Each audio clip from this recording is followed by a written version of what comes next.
Hello everyone, and welcome to this video on determining whether a given vector space and a given operation form an inner product space. Okay, so in this video I'm going to start off by recapping or reviewing the dot product on Rn, right, vectors in Euclidean space, and just maybe refresh our memories as to some of the properties that the dot product has. Show you some examples.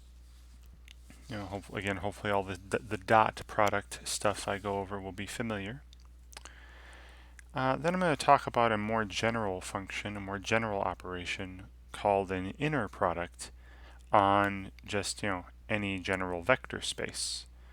Right, the dot product is a very specific operation on Rn, right, Euclidean vector spaces, and you'll see that there's a very similar but more general operation called an inner product on a general vector space, say V.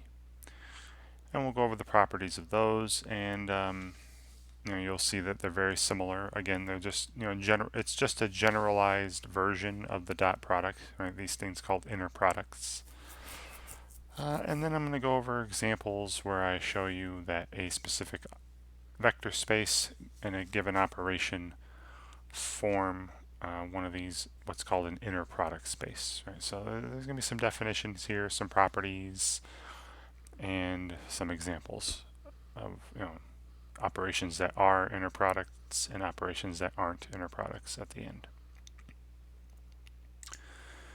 All right, so my first page, or first couple of pages, first few pages actually, I'm going to go over a little recap of something I'm hoping you've seen before this video. The dot product in Rn, right, the dot product of two vectors in Euclidean space. So remember what the dot product was. It was for two vectors, say u equals, has components u1, u2 to un, right? A vector with n components in Rn, and say vector v was another vector with n components, right? They're from the same vector space Rn, v1, v2, all the way up to vn. Then the dot product of u and v was denoted as u, then big thick dot in between them, v, u dot v. And you might have seen it written this way with the sigma notation, the summation notation. It's just the sum of every ui times vi, where I ranges from 1 to n. So this is u1 v1 plus u2 v2 plus u3 v3 dot dot dot and so on, all the way up to plus un vn. So this is just again, so the dot product of two vectors in Rn, you just take the product of the same of the corresponding components, so u1 times v1, u2 times v2, un times vn, and then take the sum of those products. Right? So you take the product of corresponding components and add those products, and you've got the dot product of two vectors. Right? And now, knowing this definition, how the dot product on two vectors in Rn is defined, let me go over some properties that the dot product has. Right? So the following statements would be true for any vectors, say u, v, and w, belonging to Euclidean space Rn, and also for any scalar c. We're going to see a scalar called c, where a scalar comes from some field, right? And usually it's the real numbers are scalars. Alright, so the first one is that u dot v will be equal to v dot u. So you may call this the commutative property, right? Where the order in which you perform the operation doesn't matter. You may also see this referred to, and I'll refer to this later, as a property of symmetry. Right? There's symmetry in the dot product, where if you just flip the order, you get the same result, right? Just like being symmetrical about a line, when you're looking at graphs. And you can see that very clearly here, because if I do u dot v, I'm getting u1 v1 plus u2 v2 plus, un vn.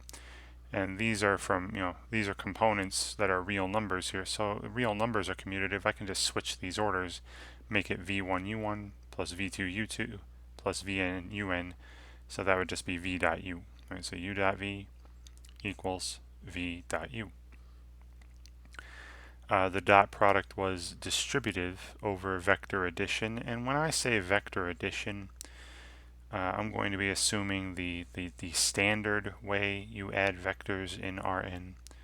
All right, unless it's otherwise stated, vector addition and scalar multiplication will be the standard definitions of those operations. All right, so if I were to add vectors u and v first, and then do the dot product with vector w, that would be equivalent to u dot w plus v dot w. And if you wanted to switch the orders of these, you could see it's distributive on the left side as well. You could say that w dot u plus v is w dot u plus w dot v if you just use the fact that vector dot products are commutative. All right, and again, you can verify this for yourself if you wish, but so the dot product is distributive, and what we're going to see later, we'll call this an additive property when we get to the more general version of the dot product called the inner product. All right. The next property is this third one here. Okay, so if I were to take a scalar, right, this third property here is true for any scalar c.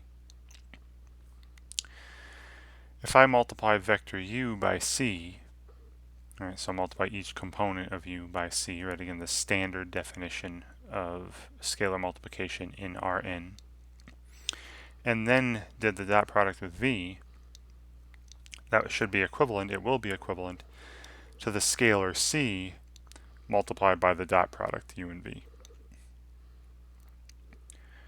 All right, think about that looking back up here, right? If I took c times u, each of these u1s would be like cu1, cu2, cun. And you see I could factor every single term of this sum in the dot product would have a factor of c in common, and I would factor that out and get the right side here. All right, so this means that scalars can kind of be tossed around between the vectors if you wish in a dot product. And I could also use the symmetry property or the commutative property to show you that, if I'm multiplying the second vector by a scalar, you could still pull that scalar out. Let me just switch the order here. And we'll be calling this the homogeneity property in a little bit. And then finally, right, there are other properties of the dot product for sure, but I'm bringing these four up specifically for a reason. All right, we're going to talk about, like I said, we're going to talk about a more generalized version of the dot product, over a general vector space, not just Euclidean spaces, called the inner product on a vector space. And these four properties you'll see are analogous to properties we're going to see involving the inner product. And any vector dotted with itself, right? The dot product of a vector with itself, u dot u, will always be greater than or equal to 0. And the only time it's going to be equal 0 is if that vector is the 0 vector itself. All right, so if u is non-zero, u dot u will be positive, will be greater than 0. And the only time it's going to be equal to 0 again is if u is the 0 vector. The 0 vector dotted with the 0 vector should be equal to 0. And hopefully that makes sense, because again, these are real numbers. If I take u dot u, go back to this little formula here, this would be u1, u1. So u1 squared plus u2 squared plus to un squared. And whenever you square a real number, right, it's greater than or equal to 0. So every single term would be greater than or equal to 0, and then adding them up. I get something that's greater than or equal to 0 all the time.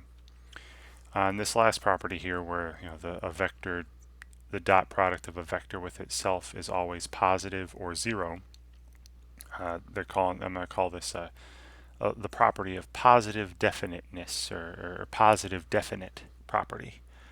It's like definitely positive unless the vector is the 0 vector. Okay. And just to demonstrate these properties, just one example here with the dot product, still sticking with the dot product here. So suppose I have just some vectors from R2. Right, so some vectors with 2 components. Say U is the vector with components 2 and 3, V with 1 and -4, W with -2 and 0. And I'll take a scalar, say C is 3, right, just some number from the real numbers, the field of the real numbers, scalar. So the first property, easy to check. I've already written this out. I'm not gonna write it as we go. That's for future examples later in the video. I'll write out as we go. But I've already written these out. If you take U dot V, right, that's 2 times 1 plus 3 times -4, right? So 2 plus -12 is -10. Then V dot U would just be the other way around. 1 times 2 plus -4 times 3, right? And that's still 2 plus -12, -10, right? Same thing. So you see how the first property is holding, at least for this one example, and it should always hold, right? No matter what Euclidean space we're in with this dot product, right? Then the second property, right? That additivity property or distributive property, right? So if I were to take U plus V first, well, U plus V, again, using the standard definition of vector addition in R2, be 3 and then -1. Right? So there's U plus V, 3, -1. And I'm doing the dot product with this W here, -2, 0. That'd be -6. Right? And then let's distribute that and see if we get the same thing. Right? So let's take U dot W plus V dot W. U dot W is -4. Right? V dot W is -2. And -4 plus -2 is again -6. So you see that distributive property or additivity property holding for this particular example. Then using the scalar 3 and vectors U and V here, right, if I multiply the first vector by a scalar, what's 3 times U? Again, using the standard definition of scalar multiplication, 3 times U would be 6, 9, right? Dotted with vector V, 1, -4. I'm getting 6 minus 36, 6 plus -36, that's -30. Let's see if this is equivalent to just pulling the 3 out front and doing the dot product first. Right. Now I already saw in the first property demonstration that the dot product of U and V is -10. So 3 times -10 is again -30.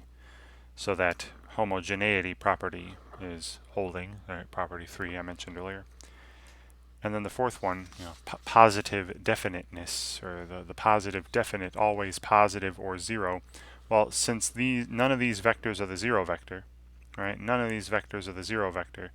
So when I do the dot product of any of these vectors with themselves, I should get a number that's positive, right? Which is still greater than or equal to 0, right? It's just it's just greater than 0. And you can see that here. U dot U is 4 plus 9, 13. Right? 2 times 2 plus 3 times 3. V dot V is 1 squared plus -4 squared, 1 plus 16, 17, positive, right? W dot W, -2 squared plus 0 squared, that's 4 plus 0, or 4, positive. Again, the only time a vector, dotted with itself is going to be equal to 0 is if that vector is the 0 vector. Okay. Wonderful. So I've just with one example here demonstrated those 4 properties, right? Again, what's going to be written out as the symmetry property or commutative property, distributive or additivity, homogeneity, and positive definiteness, or the positive definite property. All right, let's keep these in mind as I get to my next page. All right, so now the this dot product. All right, the dot product. Right, the dot product was specifically for Euclidean vector spaces. Right, it was it's an operation that gives me a real number. Right, it's an operation where the output is a real number. Right, when you do this operation u dot v, you're getting a number back, not a vector. Right. Sometimes the dot product is referred to as the scalar product because you end up with a scalar and not a vector as a result. And you saw that in my last page with all the examples, right? When I do the dot product, I end up with 13, 17, 4. I end up with a number. So I ended up with a real number, and it satisfies these 4 properties, but it's only specifically for Euclidean vector space. Well, what about other vector spaces? Or are there any other products, are there any other operations like this on Euclidean space? Because the dot product, right, the way that the dot product is defined, I'll tell you right now, the dot product isn't the only kind of product, the only kind of operation that gives you a real number output with vectors from Rn and also satisfies these 4 properties. There are others. There are other operations that do this as well. And then again, we also have to think about, well, what about other vector spaces as well, not just Euclidean space? Right. So this takes me to the more general version of the dot product called an inner product. Right. An inner product. So an inner product. Suppose we're given 2 vectors, say u and v, from just a general vector space called V.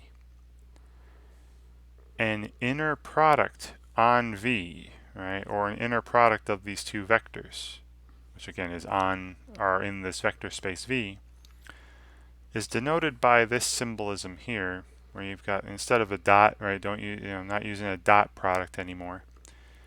It's this, I got a wedge u, vector u, comma, vector v, and then another wedge to close it in. Right?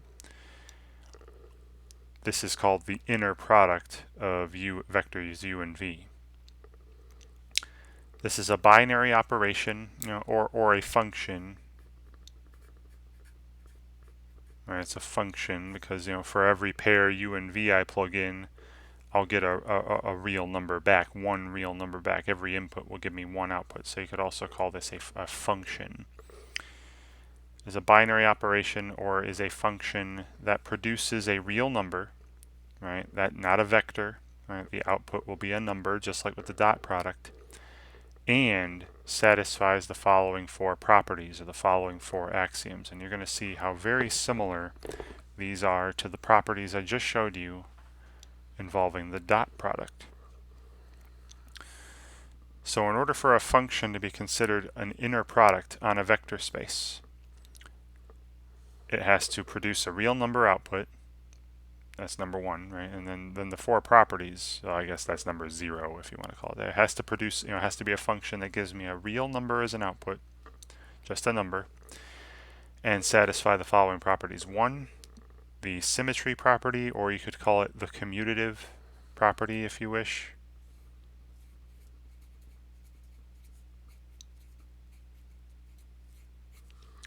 Where the inner product of u and v is equivalent to the inner product of v and u.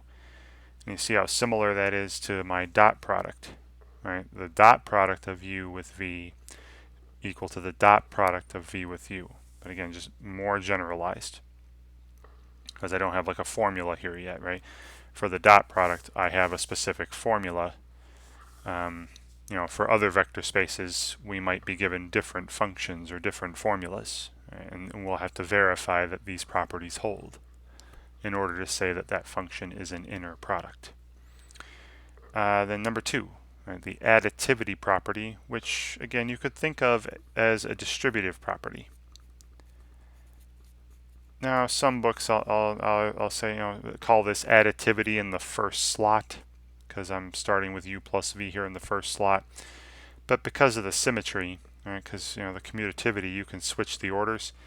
If a function is additive in the first slot, it's going to be additive in the second slot. So I'm just calling this additivity. So the inner product of the sum of two vectors from v with another vector from v, so the inner product of u plus v with w, and you kind of think of it as distributing this, will be equal to the inner product of u with w plus the inner product of v with w. And again, very similar, as you saw before, to this distributive property or additive property with the dot product. But instead of the dot product, right, it's a more general thing called an inner product.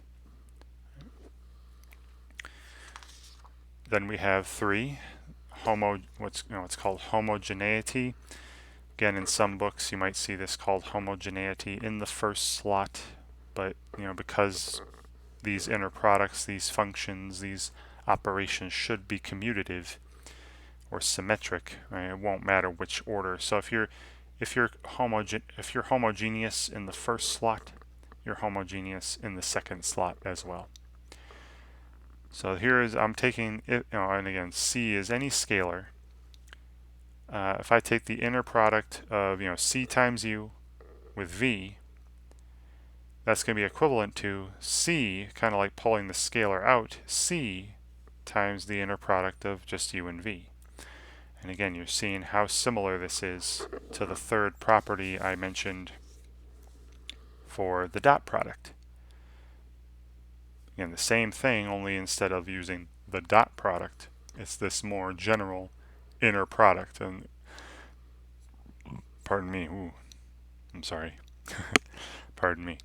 And we know a rule for the dot product. The inner product, the rule for the inner product will depend on the vector space. All right. So we're going to see this inner product change from vector space to vector space. And finally, the fourth property that needs to hold in order for a rule to be considered an inner product, in order for a function to be considered an inner product on a vector space, we have to have that positive definiteness, or the positive definite property. And that is the inner product of a vector with itself. All right, the inner product of a vector with itself, u with u, is always greater than or equal to 0. And the only time it will be equal to 0 is if the vector is the 0 vector from that vector space, right? Whatever is considered the additive identity or the 0 vector from that vector space. Just like that fourth property I mentioned, for dot products. Right. Okay. And then another definition here.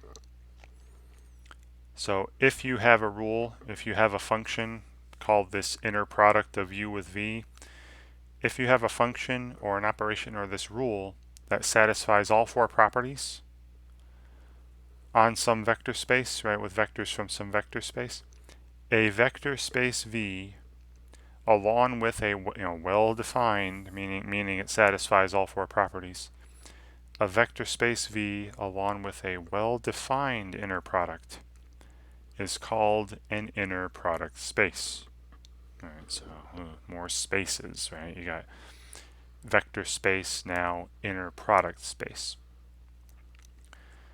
So remember, a vector space V, that's a set of vectors along with a definition of vector addition, a definition of scalar multiplication that satisfy those 8 vector space axioms. Right? I'm not going to go into all those, but that's what a vector space was. And then if on top of that you have a function using vectors, that take 2 vectors from the vector space and give you a real number that satisfies, and it's a function that satisfies all 4 of these properties, right? The symmetry, additivity, homogeneity, and positive definiteness.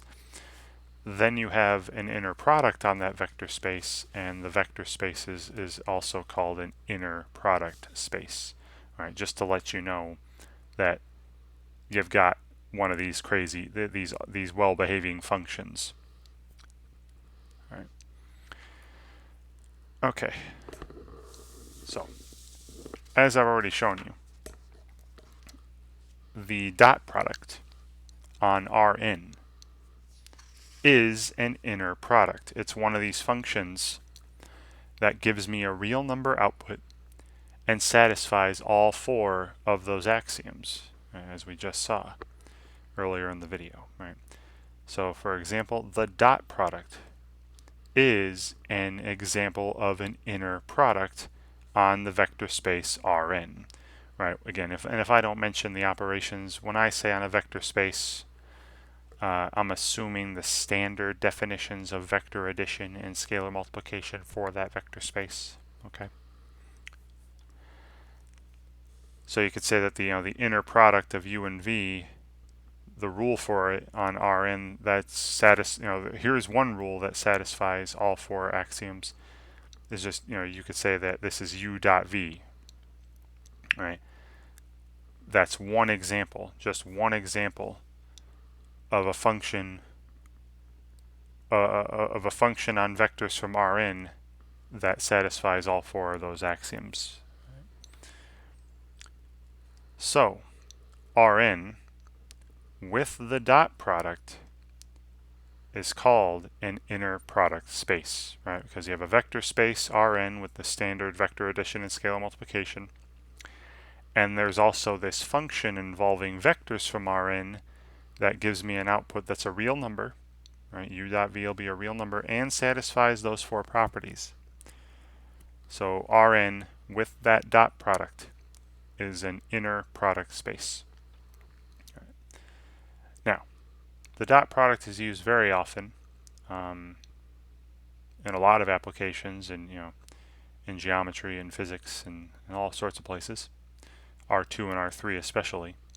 Right. And because of that, it's given some special names.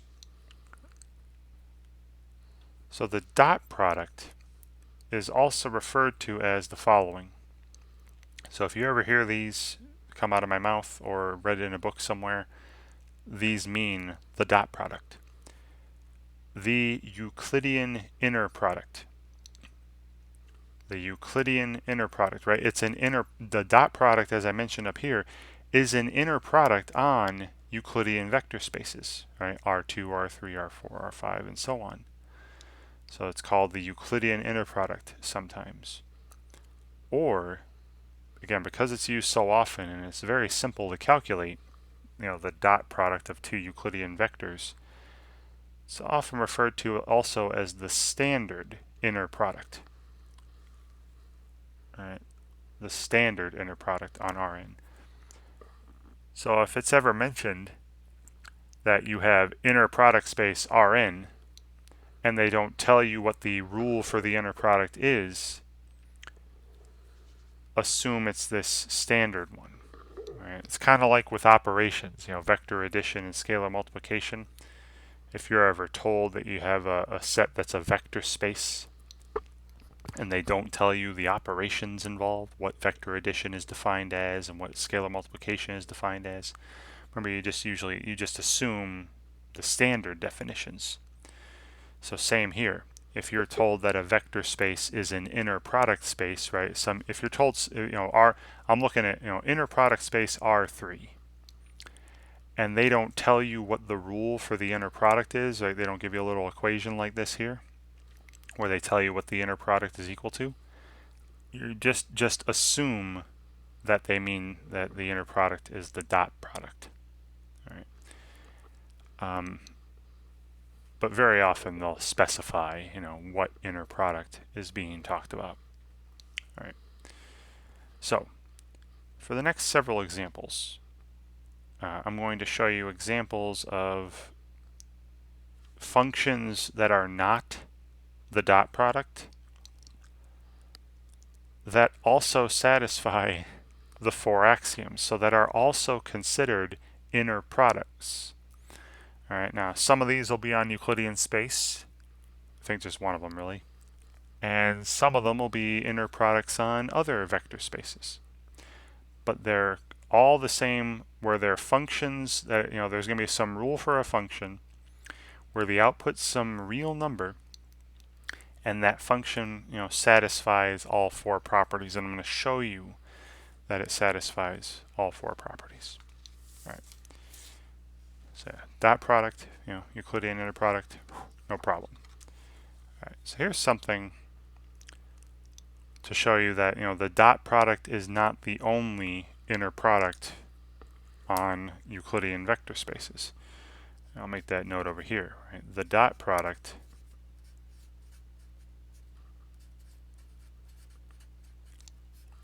is not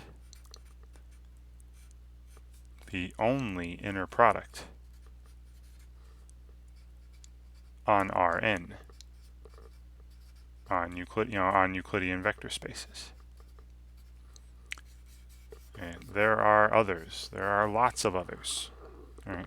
It's just the dot product is, I guess you would say, the nicest one. Right? It's very simple to calculate and satisfies those four properties. Right? All right. So here's another one. All right. I'm gonna show you. I'm gonna show you that the function called this, this function with inputs u and v. Right? I don't know it's an inner product yet, so I'm not going to call it the inner product, even though it's got the symbols for it. I'm going to show you that this function with inputs u and v defines an inner product on R2. Right? So here's an example of another inner product on a Euclidean space. So here, u is, again, u and v are just vectors from R2. So they're vectors with two components, say u1, u2, and v1, v2. And here's how the function's defined. Right? If I take vector u, this function of vector u and vector v, the output is 3 times u1 times v1 plus 5 times u2 times v2. So you see how it's kind of similar to the dot product, but not exactly. Remember, the dot product was just u1 v1 plus u2 v2. This one has these positive coefficients in front of them, 3 and 5. That makes this not the dot product exactly, right? But notice how the output is a real number, right? If u1, u2, v1, v2 are real, then this output is a real number.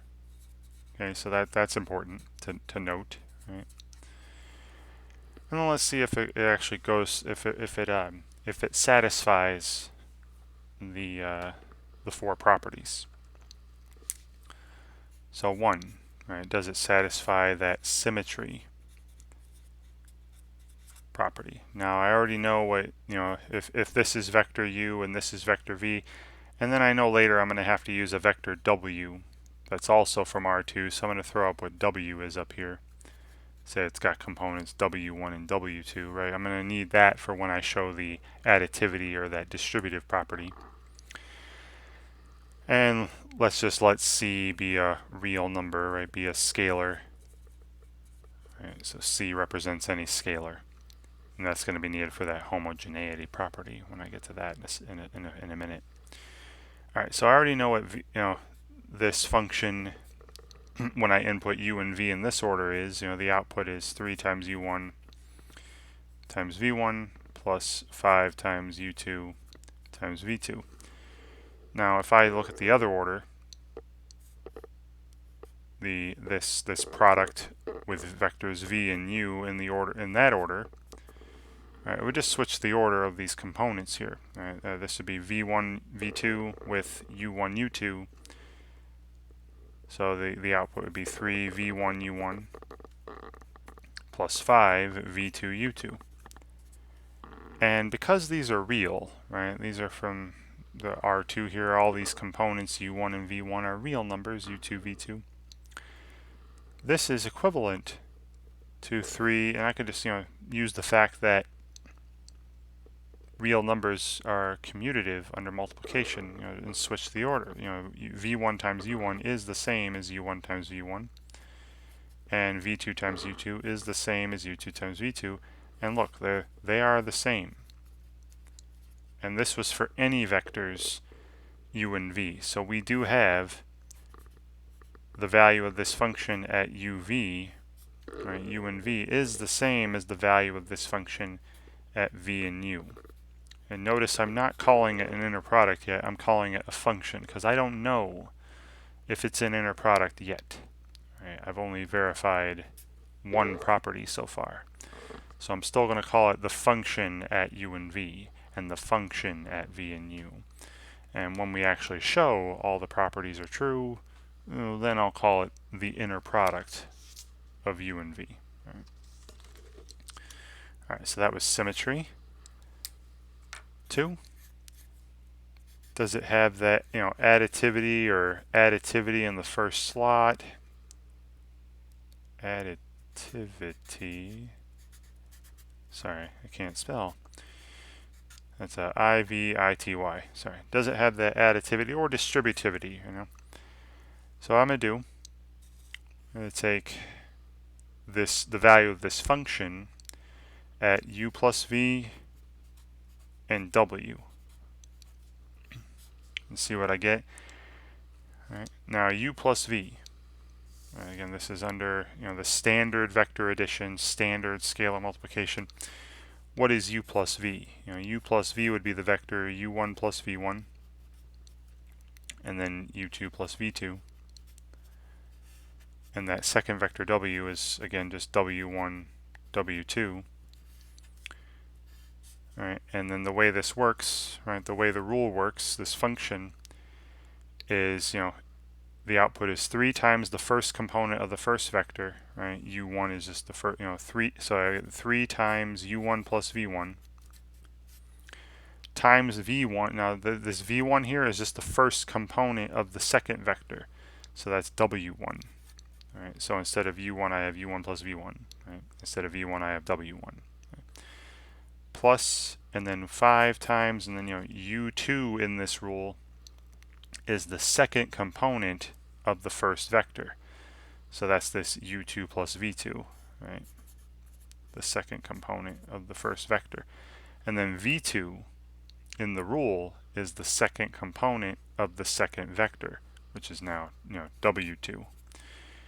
Okay. And that could work with, if you do some distributive property here, these are real numbers.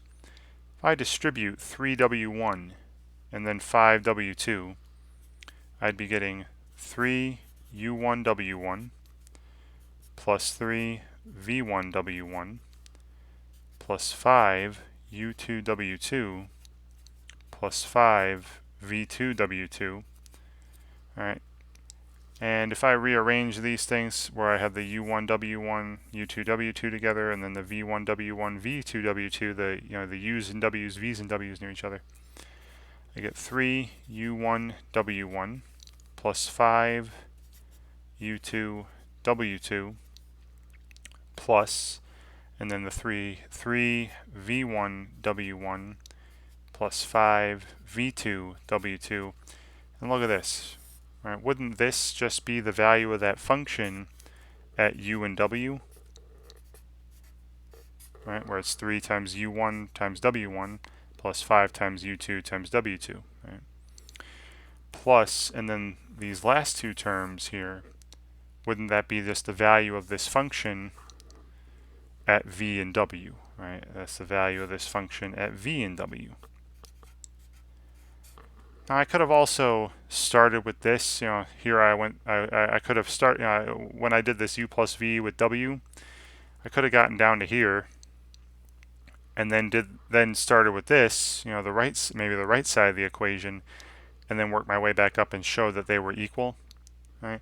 But these are indeed equal, right? I'm satisfying that additivity property, or the distributive property if you want to call it that, where u plus v, the value of the function at u plus v and w is the same as the value of the function at u and w plus v and w. Okay. So got that. So far so good, right? It's so far this particular function, right? This rule here at the top of the page. This is so far looking like it might be an inner product on R2. All right, now for the third property, that homogeneity property. All right, so this is where the scalar is going to come in, right, where C is a scalar.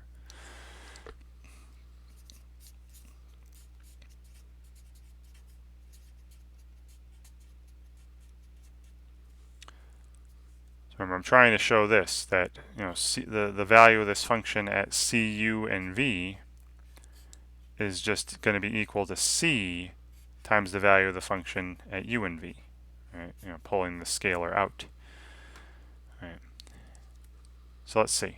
Now again, I can start with the left side, get something, then start with the right side and get something. Again, you can't use this, right? You don't know this. You're trying to show these are equal.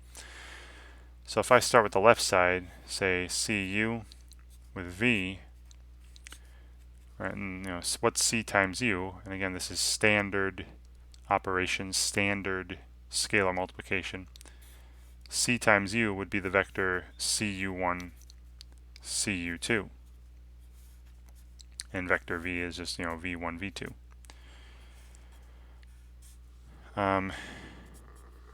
Now when I perform this rule with these two vectors, I'm going to get 3 times cu1, because remember, it's 3 times the first component of the first vector times the first component of the second vector. So 3 times cu1 times v1 plus, and then 5 times the second component of the first vector times the second component of the second vector. So 5 times cu2 times v2. Right. And then something you might notice. Look at both these products. They both have a common factor of c. I could pull, these are real numbers, so I can, real numbers are distributive, multiplication over addition. I can factor out a c. That's c times, and then when I pull the c out, I'd have 3 times u1 v1 plus 5 times u2 v2.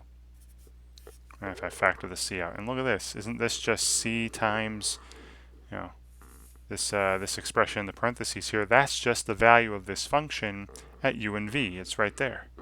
Right. So great, it works. This is true for any vectors u and v from R2. So far, great. This particular rule, this particular function I'm looking at here is 3/4 of the way to being considered an inner product on R2. Right, and finally, the positive definiteness.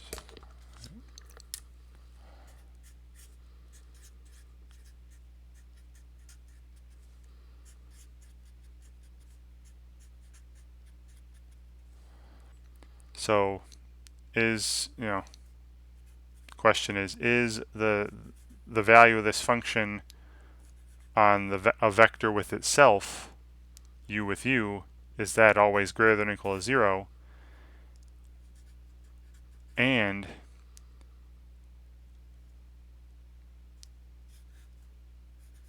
the only time it'll be equal to 0, is that only going to be when the vector u is the 0 vector?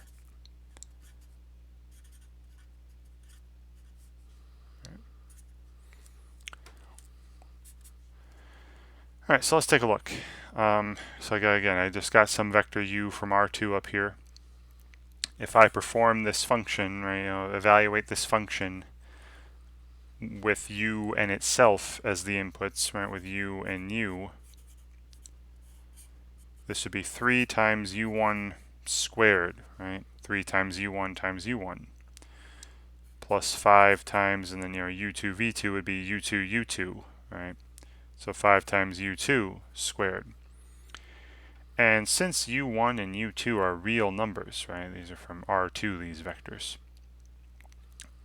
When you square a real number, it's going to be greater than or equal to 0. And then notice that we are adding these, right? So this is greater than or equal to 0. This term is greater than or equal to 0. And when you add two things, right, when you add two things that are greater than or equal to 0, you're getting something that is still going to be greater than or equal to 0. All right, and then the following question is, well, when is this going to be equal to 0? All right, we know it's always greater than or equal to 0. Great. But when is this expression, 3u1 squared plus 5u2 squared, when's that going to be equal to 0?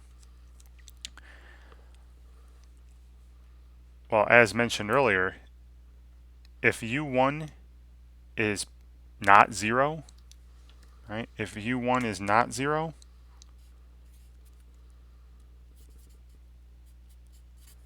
then u1 squared is going to be positive.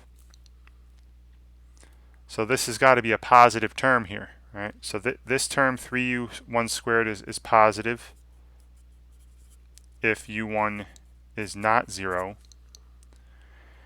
And the same thing would go for u2, right? If u2 is not 0, then u2 squared would be positive. So this second term, 5u2 squared, this would be positive if u2 was not 0. So the only way this expression could possibly be equal to 0 is if u1 and u2 are both 0. All right, this can only happen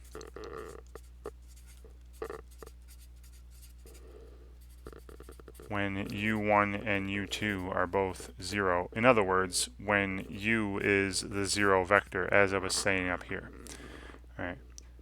So this function that I have here, right, this function satisfies that property. If I perform that function with a vector in itself, it's going to be greater than or equal to 0, and the only time it's going to be equal to 0 is if that vector is the 0 vector. So check on that also. It satisfies all 4 properties. All right, so there's a couple things I can state then at the end of this example. So this uv equals 3u1 v1 plus 5u2 v2 is an inner product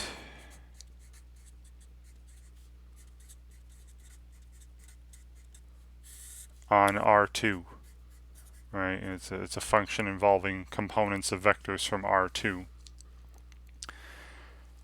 Then another thing that we could say then is R2 with this function, with this inner product,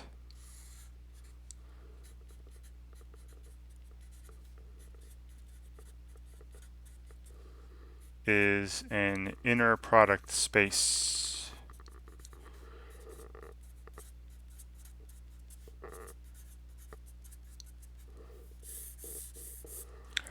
It's a vector space, with again the standard vector addition, standard scalar multiplication here. That's not been redefined. With now this inner product is an inner product space. All right. So notice again, this is not the dot product. Right? It's something else. And there are infinitely many inner products on any particular vector space. All right? So don't just think the dot product's the only one, please. Now, this particular inner product actually has a special name. This would be called a weighted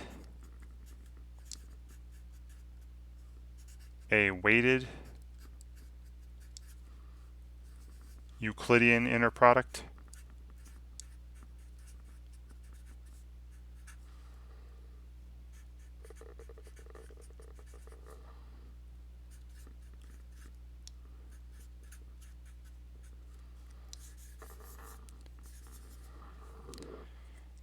Okay, and a weighted Euclidean inner product is simply the dot product with positive coefficients other than 1.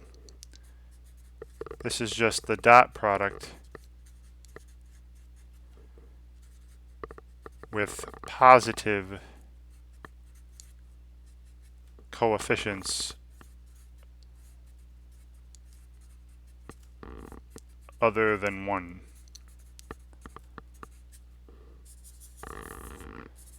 All right, so another example of a weighted Euclidean inner product would be the following. So another example is, say u and v here. Say I have a function that does this. Now say u and v are from R3. All right. So remember the dot product would be, u1 v1 plus u2 v2 plus u3 v3. Okay. Well, I guess I should say a weighted Euclidean inner product would be the dot product with positive coefficients, not all 1. Where they're not all 1, right? Because I could say have that one be 1, and have this one be 2, and have this one be 3. And this would be a valid inner product. This would actually satisfy all 4 axioms, and you can verify that. This is an inner product on R3.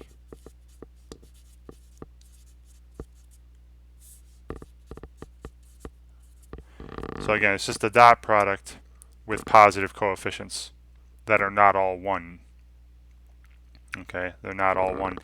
So here's another example of what's called a weighted Euclidean inner product, where the coefficients are called the weights of these terms. And this again would satisfy if you want to verify all 4 properties: the symmetry, additivity, homogeneity, and positive definiteness. All right, so that was a lot there, right? And that's really what it takes. That's what's involved in showing that a particular function, is a inner product. So now let's work on another one. All right. This time, again, I'm given a function where my inputs, my arguments are vectors u and v, but this time u and v are 2 by 2 matrices, right, instead of vectors from Euclidean space. And I'm asked to show that this particular rule here, right? So again, say u1, u11 is the first, whatever the subscript is the row and column of that entry. So u11 is the first row, first column entry of u. u12 is the first row, second column entry of u, and then second row, first column, second row, second column, and so on, right? Same for the v's.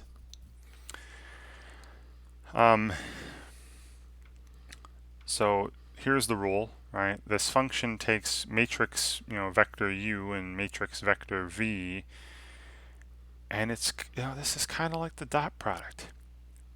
It really is, where I'm just multiplying the corresponding entries, right? u11 with v11, u12 with v12, u21 with v21, and u22 with v22, and then adding them up. It's very, very similar to the dot product, only instead of being on vectors from Rn, it's on 2 by 2 matrices. Let's verify that this is indeed an inner product on R 2 by 2. Right. Now I'm just going to start with this. I already have UV here. These are all real. These are real numbers, right? All these U11s, V11s, and so on. So remember, these are real numbers are commutative under multiplication. So this is the same thing as V11 U11 plus V12 U12 plus V21 U21 plus V22 U22, right? Just switching the order of all those terms. And then this would be exactly the same as doing this function, but in the other order, right? Where I have V first, then U second. So I've got symmetry. Right? It's got commutativity, check. Right? Then suppose there's another vector W, which is another vector from R 2 by 2. So say it has W11, W12, W21, W22. And let's see if that additivity property holds.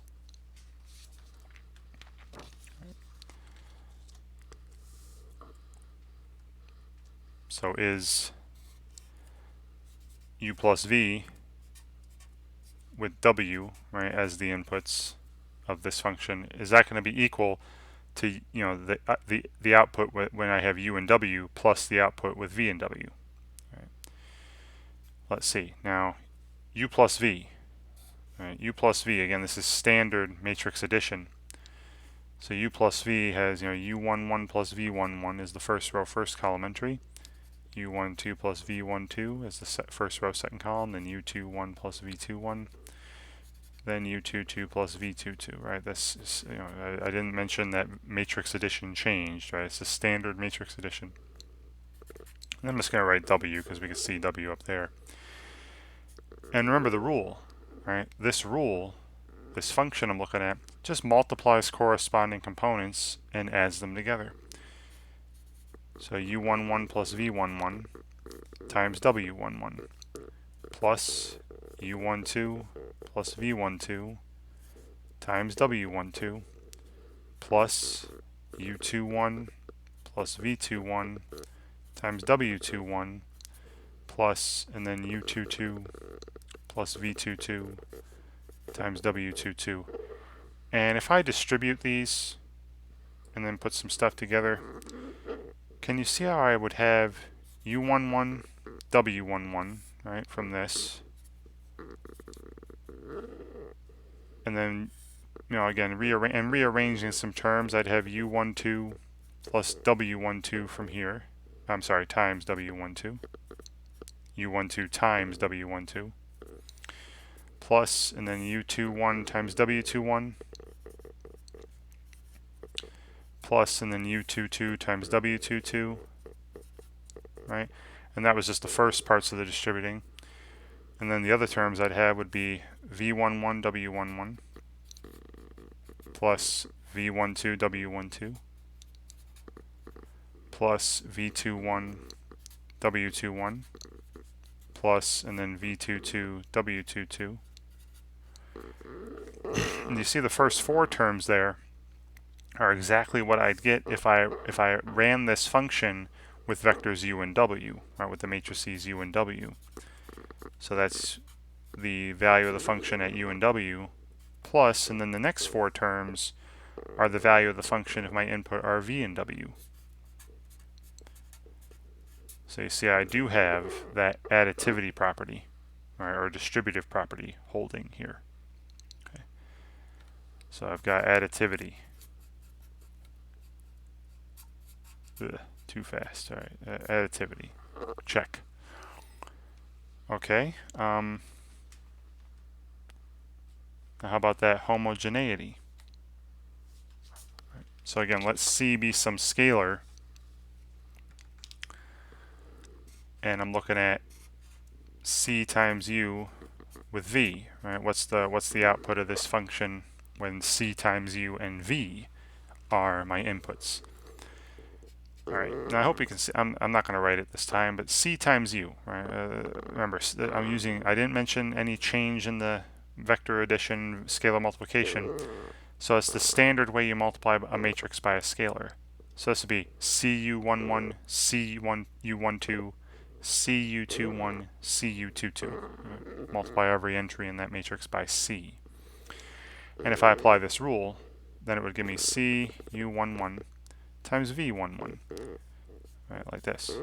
Plus, and then CU12, right, the first row, second entry of CU, times V12, plus, and then CU21 times V21, plus CU22 times V22.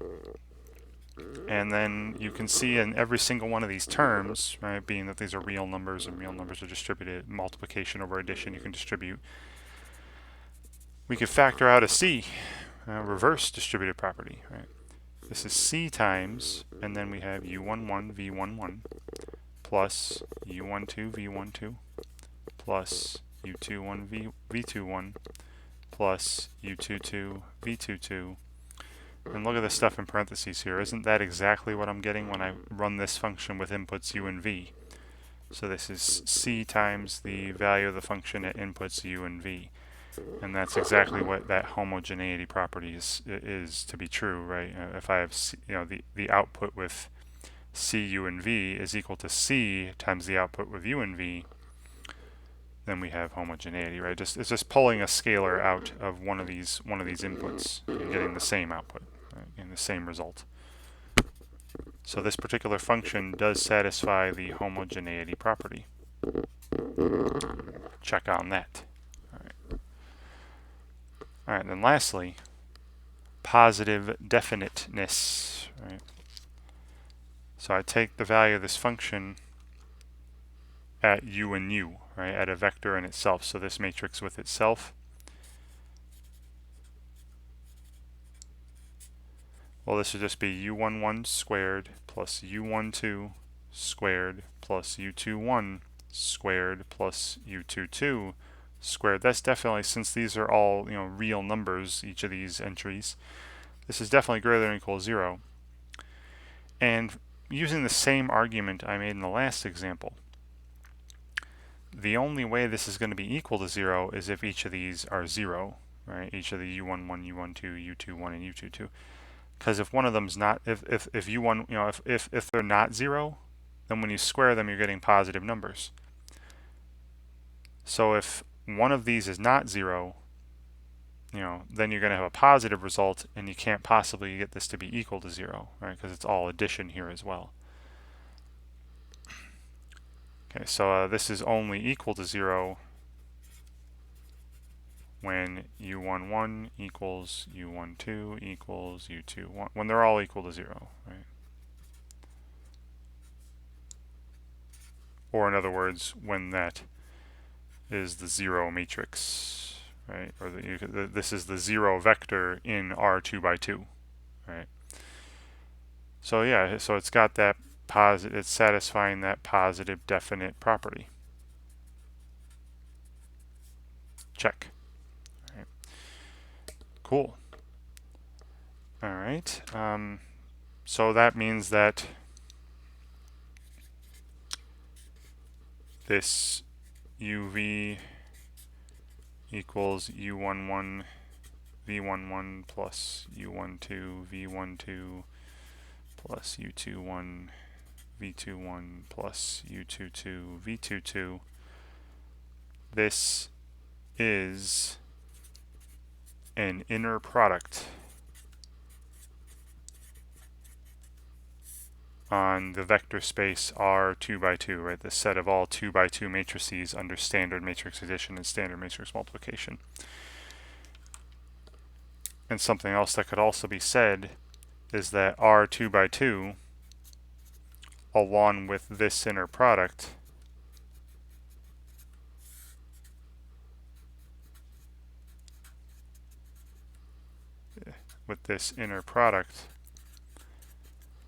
is an inner product space. Right? It's a vector space with a validly defined, a properly defined inner product. Right? A function that satisfies all 4 properties that are mentioned there. Right? So it is an inner product space.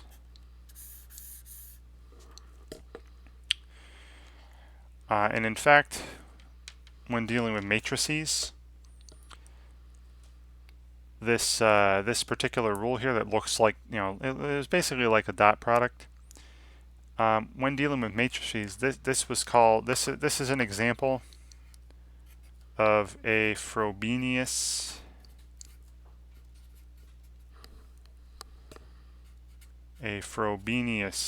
inner product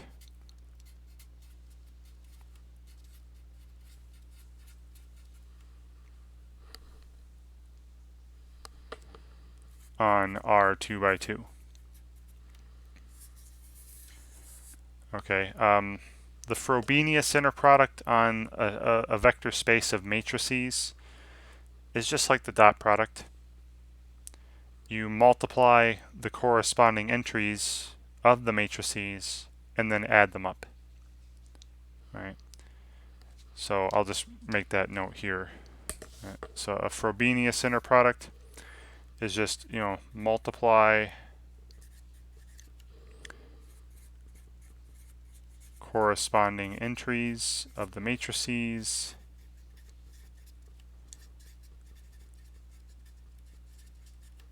then add those products.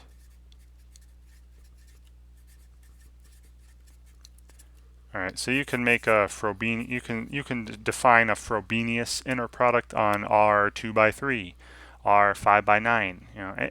Any set of m by n matrices, you can have a valid inner product, right? It can be an inner product space using this Frobenius inner product. And then if I just throw different coefficients on these, different positive coefficients, because remember it's got to be positive definite. When I do a inner product of a vector with itself, it's got to be a positive number. So don't have any negative coefficients. If I just threw a 5 here, a 4 there, a 3 there, and a 1 there, whatever, as long as I have the same Frobenius, then you would call it a weighted Frobenius inner product, kind of like earlier with the weighted Euclidean inner product. All right. So there are infinitely many inner products on the vector space of m by n matrices. Right? Just throw different positive coefficients, whatever you like, onto a Frobenius inner product. Right? Okay. Now again, this isn't all. I'm just doing tons of examples. This will be a nice long video. Now here, this is a vector space I haven't shown very much in my videos, but I have brought it up in the past if you've been following. This vector space, remember, this is the set of all continuous functions on some interval on the real number line from a to b, some closed interval a to b. So this is all continuous functions on an interval a to b. And this is one of those infinitely dimensional vector spaces. Right?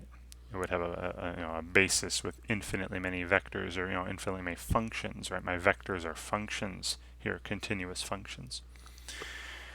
So u is some function f of x that's continuous on a to b, and v is another function called g of x that's continuous on a to b. Well, an inner product here. Now again, this is very similar. It doesn't look like it, but this is similar to the dot product in Rn. Remember, the dot product is you took the product of corresponding entries and added them up when you did dot product, or that Frobenius inner product. This is very similar. If I'm doing, remember, the integral from a to b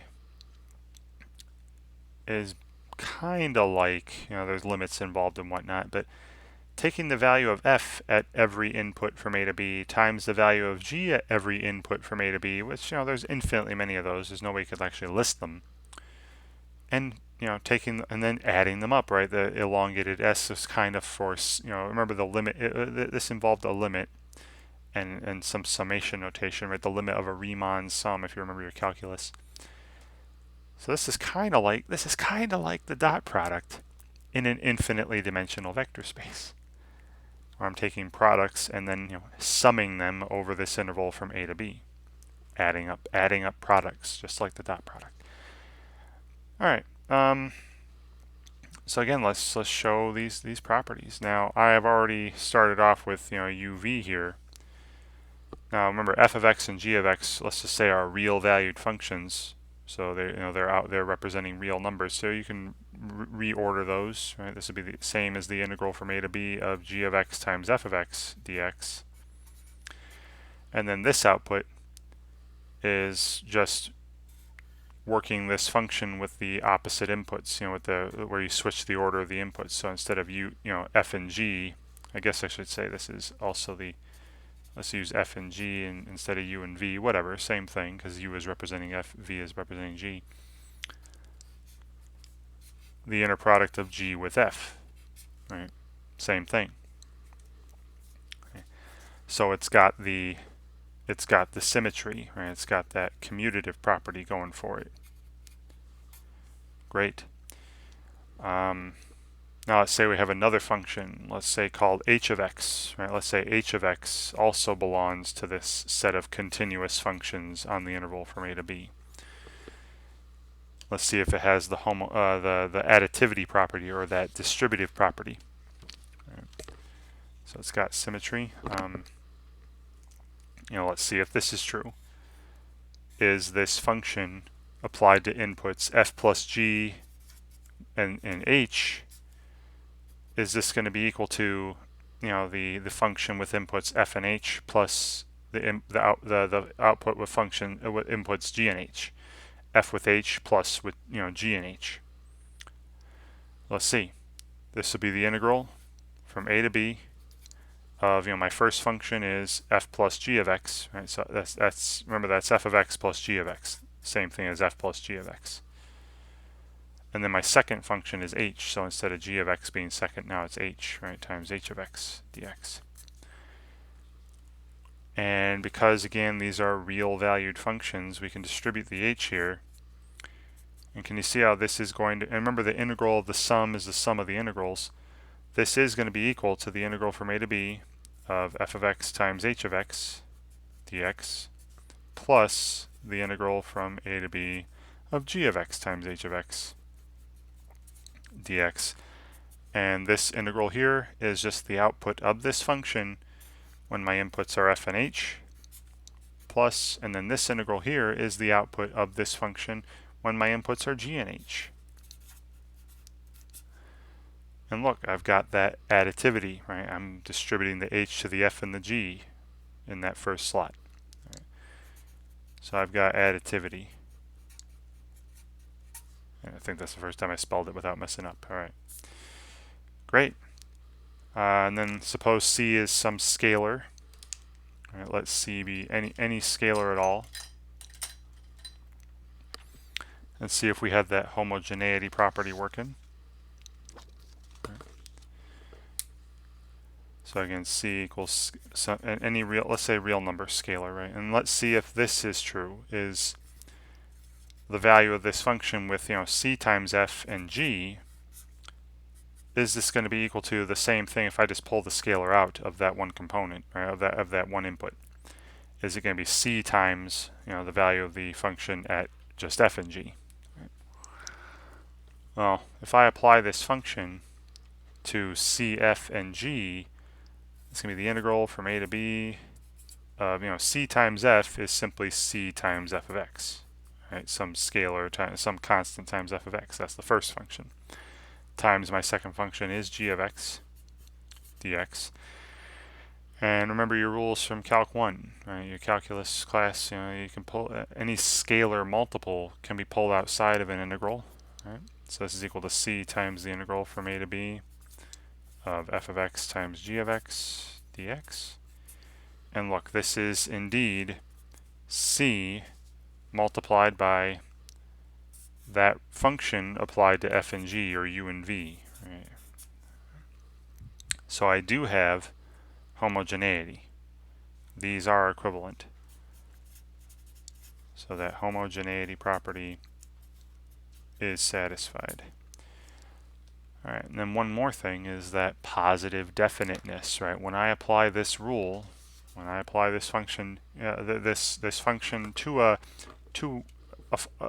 vector n itself, right? A function that's continuous on a and b, the interval from a to b, n itself. So if I do this this rule with inputs f and f again, I'd get the integral from a to b of just f of x, squared dx, so it'd be f of x times f of x dx. And remember, we're assuming here that f is some real valued function. So I have some real value squared. This is going to be greater than or equal to 0 for certain. Right? Because remember, the integral, this is going to be something that's always non-negative. And remember, integral you could think of as area under the curve, right? If you looked at y equals f of x squared, from say a to b, right? It's just always going to be non-negative, right? Always above the x-axis. So you'd be getting a non-negative area. So that's true. And the only way this is going to be equal to 0, and it's only equal to 0 if f is the 0 function. Right? Because if f is anything other than the 0 function, then there's going to be part of it that comes off the x-axis and you're going to have some positive area. It's got to be just on the x-axis itself, just the 0 function, in order to have no area below it. So this integral here would only be equal to 0 when f of x is the zero function, right? Which would be the zero vector in this vector space of continuous functions on the interval from a to b. So it's got that positive definiteness, right? If I apply this rule to a vector in itself, I'm getting something that's greater than or equal to 0, and the only way it's going to be equal to 0 is if that vector is the zero vector, or in this case, the zero function. So I do have positive definiteness, right? Or this is positive definite, check. So all four properties hold. This, and the output is always a real number, right? Remember, definite integrals give you real number outputs.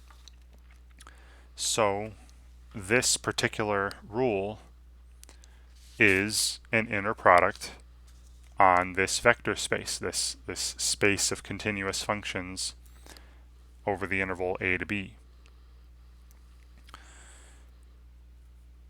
So this, this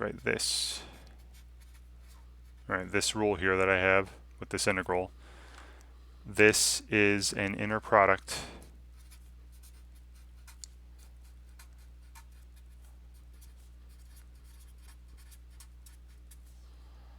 on that vector space, C from a to b here, the set of continuous functions on the interval from a to b. And something else that could be said then is that the vector space of continuous functions on a closed interval from a to b with this inner product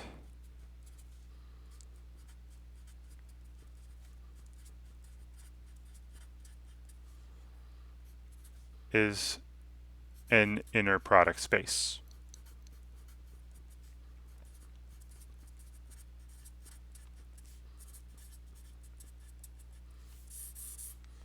Okay. And just like my earlier ones, the earlier examples so far, I had a weighted Euclidean inner product, the Frobenius inner product on sets of matrices. This inner product here is given a pretty obvious name. This is called an integral inner product. Right. So this is a this is an inner product. It's an integral inner product where you take it, where you have this inner product of two functions is just the integral of their product over some interval.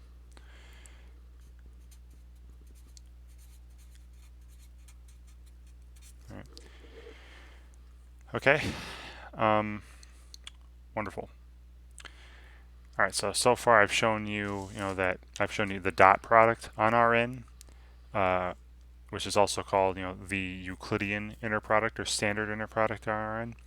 I've showed you that there's more than just that on Rn, right? There's these weighted inner products, which are like the dot product with other positive coefficients instead of 1 all the time.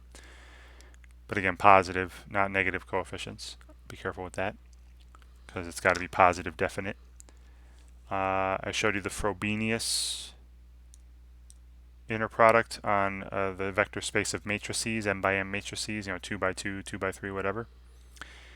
And you could also do some weighted Frobenius inner products on the sets of on the vector spaces of matrices by just throwing positive coefficients on those terms.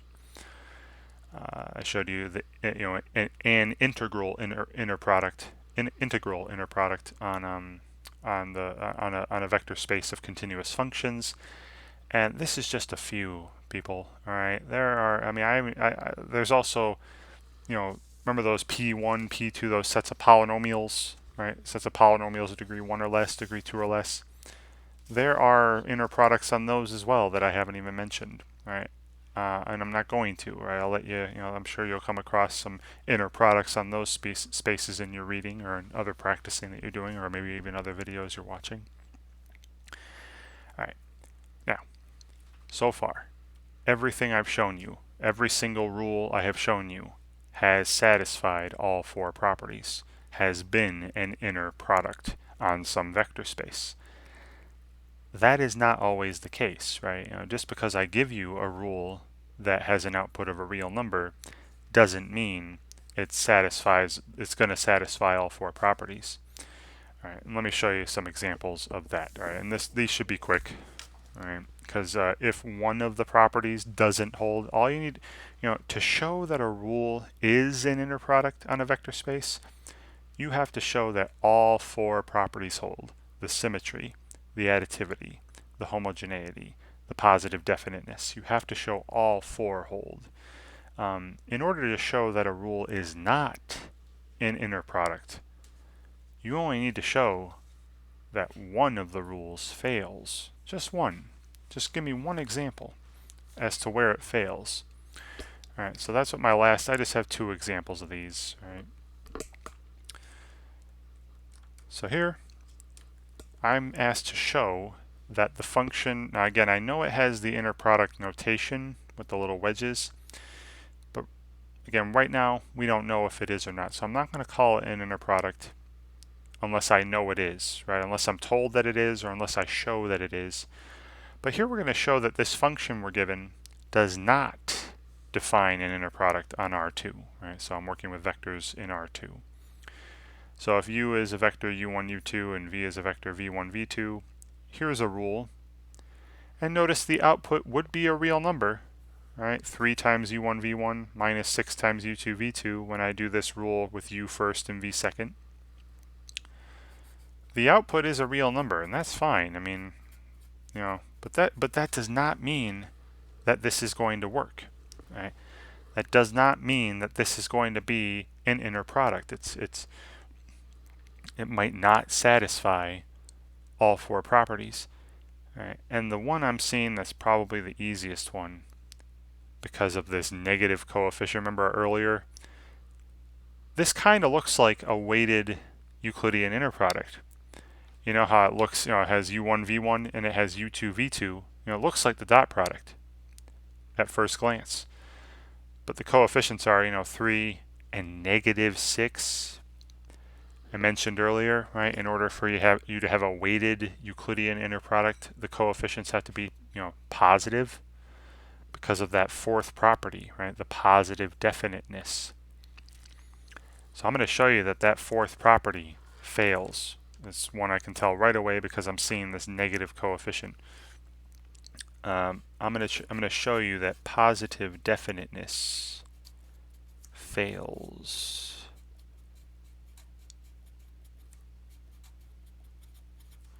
With just one example, right? That's all you need is one example. And really you could take almost anything here. Say vector u is the vector 1, 1, right? This belongs to R2. Right, that's a vector from the vector space. Let's take and run this rule with vector u and itself. Right? Now, if it were truly an inner product, right? If this rule were truly an inner product, I should end up with a number that's positive, right? Because this is not the zero vector. Right? The only time it would be equal to 0 if it were an inner product is if it were the 0 vector. Well, let's see. We'd have 3 times u1. Now, u1 and v1 are the same thing here. They're both from the same vector. So 3 times 1 squared minus, and then 6 times, and again u2 and v2 are both 1 as well, 1 squared. That's 3 minus 6. That's that's negative. Negative 3. Negative. Right? That's not greater than or equal to 0. So positive definiteness fails. Right? And as soon as you show that one of the properties fails, this function is not an inner product. Right, this function, this uv here, the wedges around uv, is not an inner product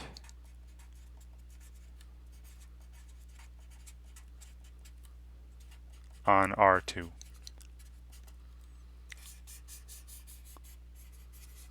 Now, be careful. We saw earlier, R2, with the dot product, is an inner product space. So don't think that because this rule is not an inner product on R2, so R2 must not be an inner product space. No, it is, with a different inner product, right? This one's not an inner product. So don't say that R2 is not an inner product space. It is with the dot product, just not with this one, right? Now you could write that if you want, right? R2 with this function is not an inner product space, right? But R2 with the dot product is. So don't go around thinking that because one function doesn't work, right, because one function on a vector space is not an inner product, don't go thinking that that vector space isn't an inner product space with something else, because it is, right? Trust me, every vector space that you come across should have at least one inner product on it. Right? You just have to know how to define it, right? And this is not a proper definition, a properly defined inner product. So our function here is not an inner product, and that's all I'm going to say. Right? That's all I'm going to say. It fails one of the four properties, at least one of the four properties. Okay, and I mean you could check the symmetry and all that. Now I think the symmetry would work. All right, this would work with symmetry. You just switch those, and you'd get the function is equal when you switch u and v.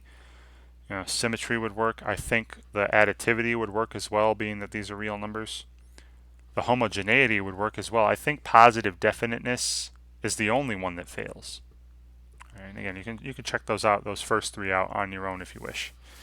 But as long as one of the properties fails, the function you're given is not an inner product. Okay, here. Again, same thing. This is my last example. All right. Show that the function we're given, this function called, the wedges around u and v here. Again, I'm not calling it inner product because, again, we're going to show that it's not an inner product. I'm just going to call it the function with inputs u and v. Show that this function with inputs u and v does not define an inner product on R3 by 3. All right, so we're looking at the vector space of all 3 by 3 matrices. So again, U is some matrix 3 by 3 matrix A, V is some 3 by 3 matrix B, and the inner, this function with inputs A and B, right? The matrices for inputs gives me a real number, right? The determinant of A times the determinant of B. The output will be a real number, but we'll see that it doesn't satisfy all four properties. Now, the symmetry property will hold. If I just switch B and A here, that'll be the determinant of B times determinant of A, but these are real numbers. You could switch these, right? Determinant of A times the determinant of B will be equal to the determinant of B times the determinant of A. That's fine. All right.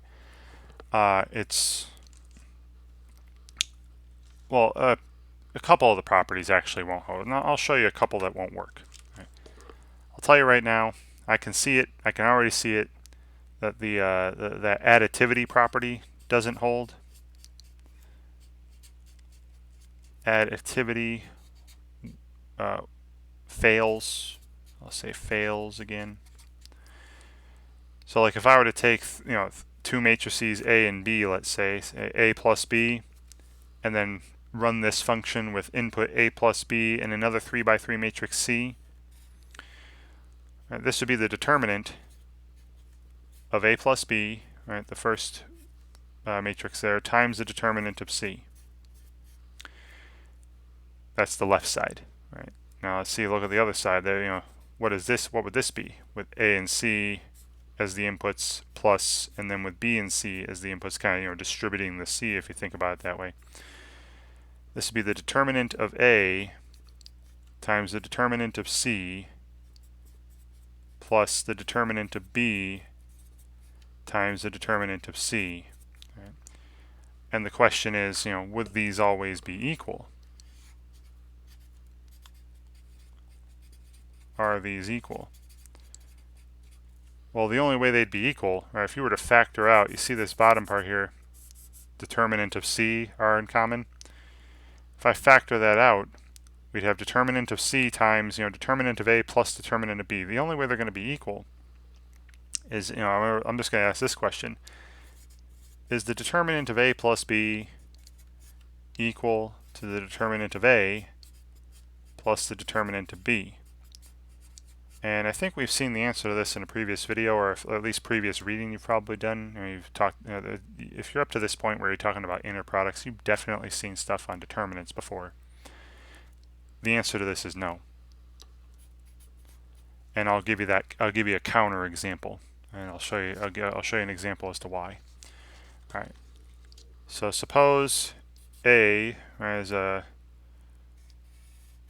just go with the identity matrix. 3 by 3 identity matrix.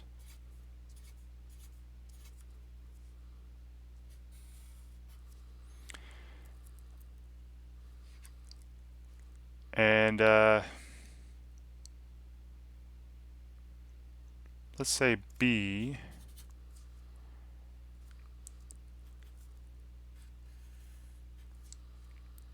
is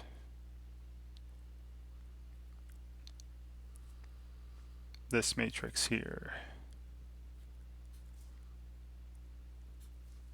Just a simple 3 by 3 with a little diagonal, it's a diagonal matrix.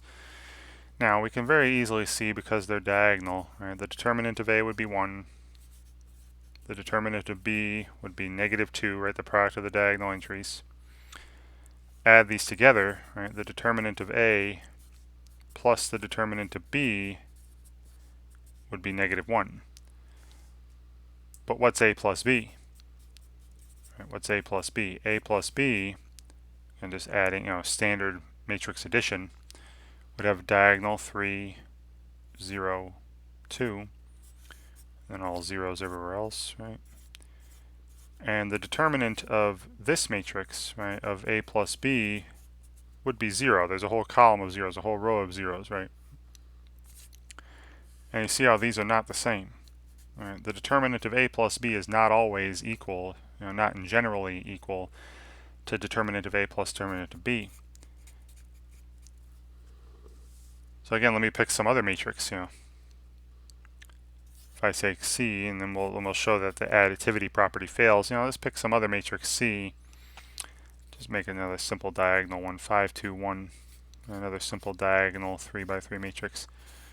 All right, the determinant of C is 10. All right, and let's see. When I run this, all right, when I do this rule with A plus B and C as my input. Right, when I do this rule with A plus B and C as my input, I'm getting 0. Right? It's the determinant of A plus B times the determinant of Z, 0 times 10. And when I run these two, A with C plus and then B with C, right, as the inputs, the product of the determinants of A and C is 10, plus the product of the determinants of B and C is -20, and adding these, this is -10. These are not equal. These are not the same. Okay, sorry, let's scroll that up a bit. 0 is not equal to -10. So we're seeing that this A plus B, C, when I run the function with inputs A plus B and C, it's not the same as if I distribute them, distribute the C, you get A with C plus B with C. You don't get the same value. So that additivity property fails for this particular function, this particular rule. All right, so this rule that I'm given is not an inner product on R 3 by 3. Now, that doesn't mean there aren't inner products on R 3 by 3, right? Like that Frobenius inner product would be a valid inner product on R 3 by 3. Right? The Frobenius one that I mentioned, or a weighted Frobenius, even with, where it's just Frobenius with positive coefficients other than 1. Those would be valid inner products. So R 3 by 3 is in inner product space with those inner products, right? The Frobenius and stuff, but not with this one, right? So all I'm going to say is that this particular rule is not an inner product on R 3 by 3. Let's see. Even the homogeneity I'm pretty sure even the homogeneity fails on this, because if I multiply by a scalar, all right, say I were to multiply, say I were to multiply this matrix B by a scalar multiplied by 3, that would actually multiply, each of these diagonals by 3. So therefore, it would, multiply the determinant by 27 and not 3. So you could actually verify for yourself that the homogeneity also fails, and the positive definiteness fails, right? Because what if A and B? What if my matrices A and B were these two?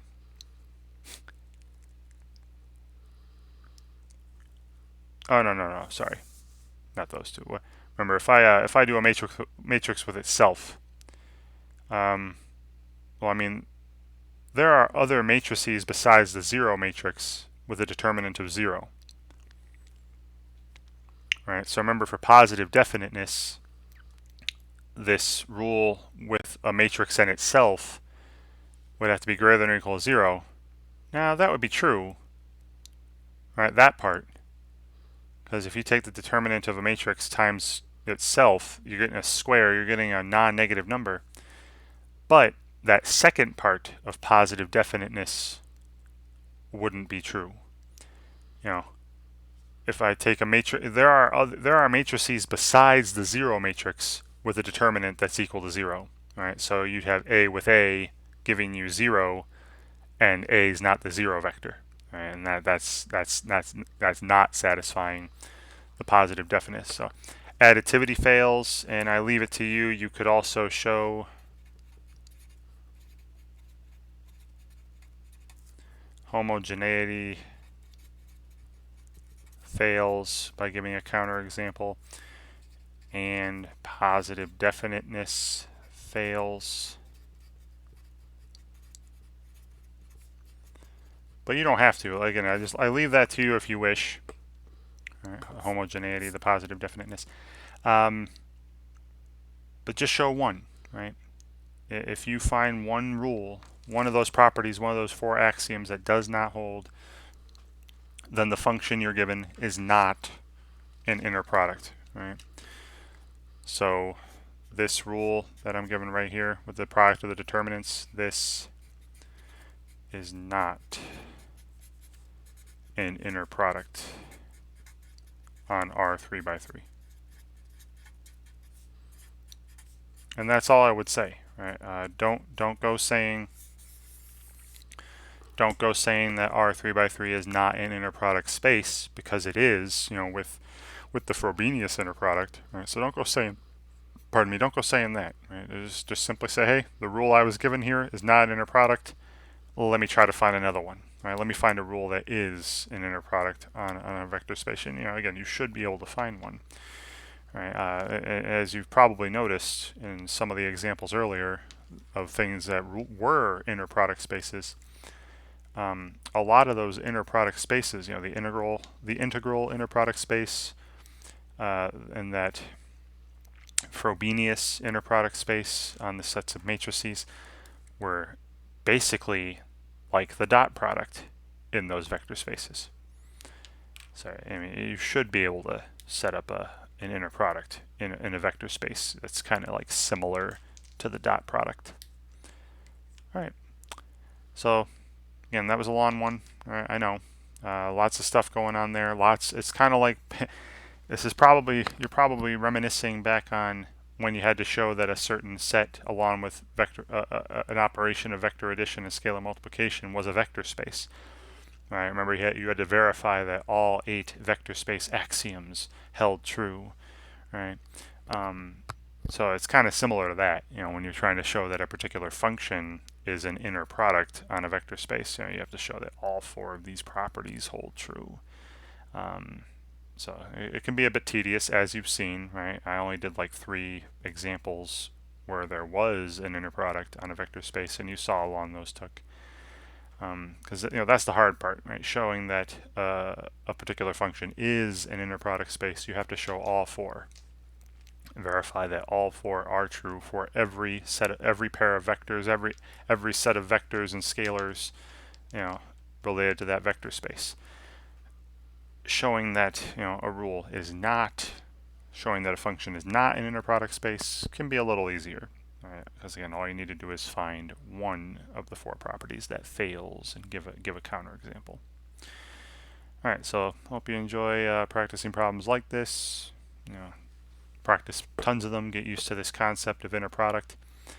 And remember how earlier, right, at the very beginning of the video, I mentioned how this inner product concept is just a generalization, pretty much, of the dot product. So if you go back, maybe go back to whatever chapter you were first introduced to the dot product. Think of all that stuff that was, you remember how you found the magnitude of a vector using the dot product, and the angle between two vectors using the dot product, the distance between two vectors using the dot product, and magnitudes and all that. You're going to see that with this inner product, and when two vectors were orthogonal, or perpendicular, but orthogonal, the more proper word, when the dot product was 0, like that's going to come back into play. Something analogous to that, it's going to come in with this concept of an inner product on a vector space. All right, and lots of fascinating results will follow. All right, so thank you very much for watching.